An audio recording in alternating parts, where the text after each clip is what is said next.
Scarpa frequentava la falegnameria Augusto Capovilla fin dal 1935.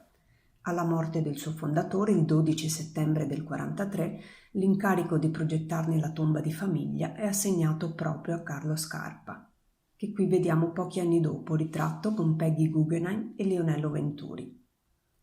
A 37 anni è la seconda volta che Scarpa disegna un monumento funebre. Qui però si discosta dal precedente, conciliando il chiaro riferimento a modelli dell'illuminismo della prima tomba con un'originale riflessione sulle forme della tradizione commemorativa italiana. Il monumento Capovilla è un'alta stele in marmo botticino, leggermente concava. A terra appoggia con la grazia di una morbida veste e in alto si divide in due ali nell'atto di abbracciare l'esile urna centrale. Vi sono 3 scritte e la cosa singolare è che, pur essendo tutte incise, hanno tipologie grafiche completamente diverse l'una dall'altra. Lungo l'intradosso delle ali corre una citazione dal Nuovo Testamento in caratteri che derivano dall'onciale latino, cioè la grafia maiuscola dei codici miniati e prima scrittura cristiana ufficiale.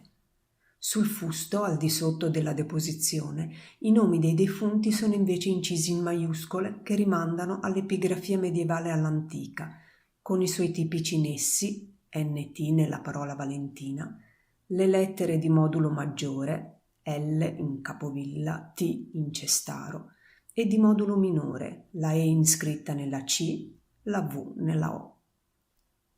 Infine, su una lastra di pavimentazione, il nome di famiglia è scavato in uno stencil minuscolo, qui corsivo, di tradizione novecentesca. È chiaro quindi che Scarpa non associa le sue tipologie grafiche a una determinata tipologia architettonica. Monumenti funebri, aule di tribunale, musei, mostre possono condividere lo stesso tipo di scrittura e viceversa uno stesso manufatto architettonico può accogliere più di una tipologia grafica, ciascuna adatta ai contenuti dell'iscrizione e alla sua fruizione.